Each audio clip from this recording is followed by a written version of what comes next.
चलो तैयार है? ठीक है, सब बढ़िया है, सब शानदार एकदम, कहीं कोई दिक्कत कहीं कोई परेशानी नहीं है। पहला क्वेश्चन मैं देता हूं, समय आपको 20 सेकंड का, करने की कोशिश करिए।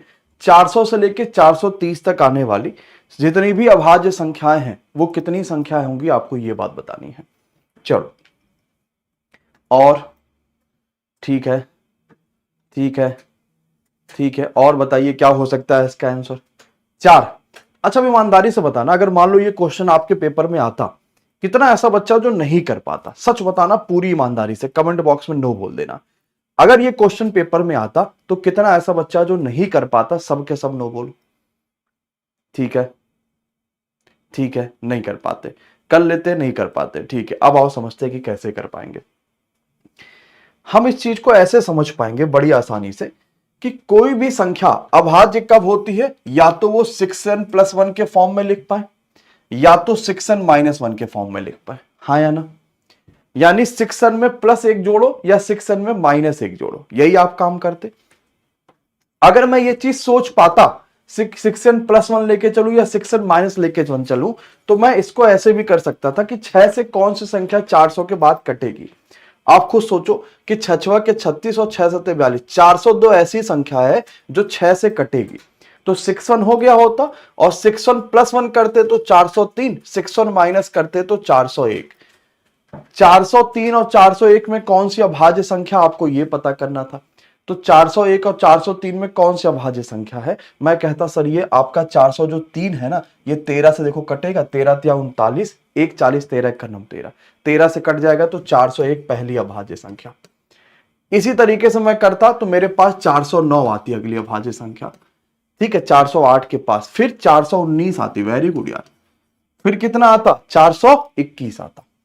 तो 4 ऐसी अभाज्य संख्या है जो आपके पास 400 से लेके 430 के बीच में आएंगी। लेकिन ये मैं चीज कैसे समझ पाता? 6n+1 से। जैसे इसके बाद मैं इसमें 6 जोड़ता तो 408 करता, है ना।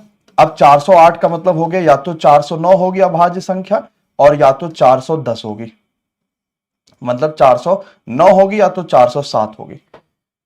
ऐसे मैं निकालता। बोलो मेरी बात को समझ पाए कि नहीं समझ पाए एवरीवन एंड एवरीबॉडी? थोड़ा सा आपको मेहनत करना पड़ता है इस तरह के क्वेश्चंस पे, लेकिन आप इसको कर ले जाते। ठीक है भाई सुमित, कहीं कोई समस्या, कहीं कोई परेशानी नहीं? चलो, अच्छा मैं ये आपसे पूछू एक नॉर्मल सा क्वेश्चन, अगर मैं पूछूं कि 2 अंकों की सबसे बड़ी प्राइम नंबर क्या है? 2 अंकों की लार्जेस्ट प्राइम नंबर क्या होगी? देखो, प्राइम संख्या यानी अभाज्य संख्या को लेकर बड़ा कंफ्यूजन रहता है बच्चों में। बच्चे नहीं बता पाते नॉर्मली कि यार ये अभाज्य संख्या है भी कि नहीं है, मैं इसको कर पाऊंगा कि नहीं कर पाऊंगा। 2 अंक की सबसे बड़ी अभाज्य संख्या, यानी जो किसी से ना कटे और 2 अंक उसमें हो और हाईएस्ट नंबर वो हो। तो वैसे तो 2 अंक की सबसे बड़ी 99 होती है, लेकिन वो अभाज्य है नहीं क्योंकि वो कट जाती है। फिर 98 आया, वो भी कट जाएगा, बचा कौन? 97। अगर मैं यही आ जाऊं कि 3 डिजिट का स्मॉलेस्ट, 3 डिजिट का स्मॉलेस्ट नंबर अगर मैं आऊं, यानी 3 अंक की सबसे छोटी प्राइम नंबर क्या होगी? सबसे छोटी अभाज्य संख्या जिसमें 3 अंक हो। तो 100 तो 3 अंक की सबसे छोटी संख्या होती, लेकिन वो अभाज्य नहीं है। 101 होगी, बिल्कुल होगी सर। तो 101 3 अंक की सबसे छोटी ऐसी संख्या है जो अभाज्य है। ठीक है, अब क्योंकि प्रीवियस ईयर में क्वेश्चन ज्यादा है तो मैं स्पीड के साथ चलूं प्रीवाइक्यूज को लेके। चलो ठीक है, आओ। वह सबसे बड़ी प्राकृतिक संख्या कौन सी है जिसके 3 क्रमागत समप्राकृतिक संख्याओं का गुणनफल सदैव विभाज्य होगा? वह सबसे बड़ी प्राकृतिक संख्या कौन है जिसके 3 क्रमागत समप्राकृतिक संख्याओं का गुणनफल सदैव विभाज्य होगा? समय 20 सेकंड स्टार्ट नाउ। ठीक है, लगाने की कोशिश करो। फिर आप लोग बदमाशी करते हो ना, रटोगे क्यों भाई? पीवाईक्यूज आया तो मुझे यह सीखना ना कि क्या नया पूछा गया इस पूरे पेपर में। अरे वाह भाई, राहुल का एसएससी जीडी का जो है पेपर क्लियर हो गया, बहुत बहुत शुभकामनाएं भाई। चलो और थोड़ा स्पीड बढ़ाओ। ठीक है, ठीक है। तो अगर उसने कहा कि सबसे बड़ी अभाज्य संख्या, सबसे बड़ी प्राकृतिक, में सबसे बड़ा ऑप्शन 96 है, सबसे बड़ा ऑप्शन 96 है। क्या कह रहा है कि वह सबसे बड़ी प्राकृतिक संख्या कौन है जिससे 3 क्रमागत सम प्राकृतिक संख्याओं का गुणनफल सदैव कट जाएगा? 3 क्रमागत सम प्राकृतिक संख्याओं का गुणनफल, जैसे 2 ले लो, 4 ले लो, 6 ले लो। 3 क्रमागत है, प्राकृतिक संख्या है, सम है। तो 6 चौक 24 दूना 48, आंसर हो गया 48। बोलो समझ पाए एवरीवन एंड एवरीवन बड्डी? ठीक है, तो हमें समझना है कि पेपर में क्या पूछा गया ज्यादा। चलो नेक्स्ट पे। समुच्चय 61 62 से लेकर 100 में दूसरी सबसे बड़ी दूसरी सबसे छोटी अभाज्य संख्याओं का योग। समय स्टार्ट। चलो मैं 25 सेकंड देता हूं, शुरू होगा। 61 से लेकर 100 तक की संख्या है, तो दूसरी सबसे बड़ी और दूसरी सबसे छोटी अभाज्य संख्याओं का योग।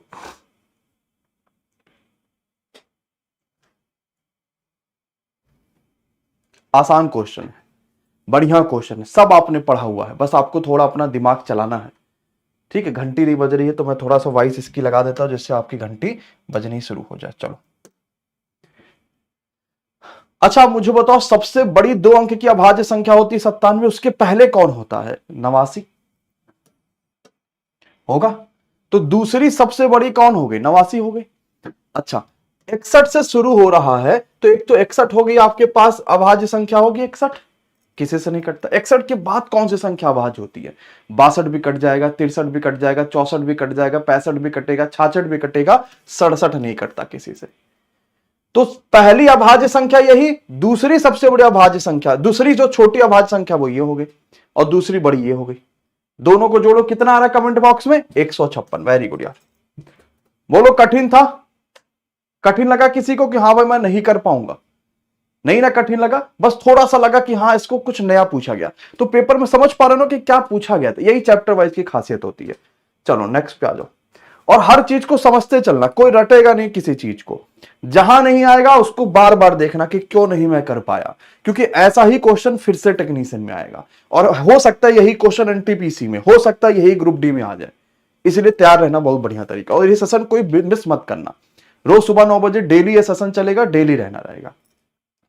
निम्नलिखित संख्याओं के किस युग्म के दोनों संख्याओं में से कोई भी अभाज्य संख्या नहीं है, बल्कि दोनों सहअभाज्य संख्या? अब ये बड़ा सही का क्वेश्चन है, मैं आपको 20 सेकंड दूंगा। अभाज्य नहीं है, सहअभाज्य है।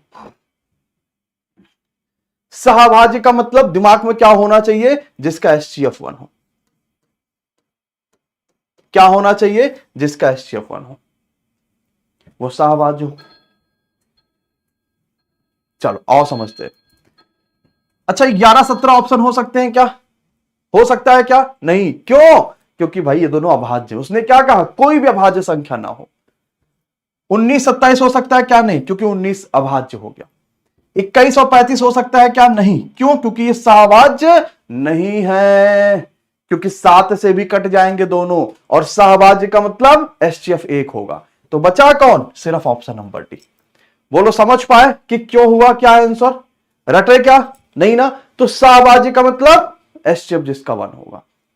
ठीक, वो संख्या भाज्य भी हो सकती है, वो अभाज्य भी हो सकती है, वो आपस में वो 2 से कट भी सकती है, नहीं भी कट सकती, मतलब ये सहअभाज्य हो गई।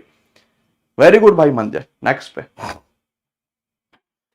देखो, एक शानदार सा क्वेश्चन, बच्चा छोड़ के भागता है ये क्वेश्चन, इस तरह के क्वेश्चंस को। क्या कह रहा है? 51 से लेकर 100 के बीच में सभी अभाज्य संख्याओं का योग। अब इसको रट लो सभी लोग, ये हमेशा पूछा जाता है 732। दिमाग में क्या होना चाहिए? हमेशा पूछा जाता है 51 से लेकर 100 तक की अभाज्य संख्या जोड़ने पे 732 आएगा। आप कहोगे कैसे आएगा जरूरी, जरा बताओ। लिख लो, जैसे 51 तो कट जाता 17 से, 53 का नहीं कटेगा, 55 कट जाएगा, 57 कट जाएगा, फिर 59 नहीं कटेगा, फिर उसके बाद 61 हो गया, 63 के बाद हो गया आपके पास 67, 67 के बाद 69, 69 के बाद आपके पास 71, बस यही आपको करते जाना है। 71 के बाद हो गया 73, 75 कट जाएगा, 77 कट जाएगा, 79 हो गया, फिर 81 कट जाएगा, फिर 83 हो गया, फिर उसके बाद 87 कट जाता है, 89 हो गया, फिर उसके बाद आपका 97 हो गया। बस खत्म हो गया। अब इसको जोड़ लो, लेकिन आपके दिमाग में क्या आना चाहिए? इसका आंसर याद हो जाना चाहिए। 724 की 732, 724 की 732, जल्दी जोड़ो। 724 की 732, 69 तो कट जाएगा, 9 6 15। हाँ भाई यार, ये तो तुमने सही बोला, 69 मैंने हटा दिया। लो अब बताओ, 69 तो कट जाएगा, 69 मैंने हटा दिया। 724 की 732, जोड़ो जल्दी से।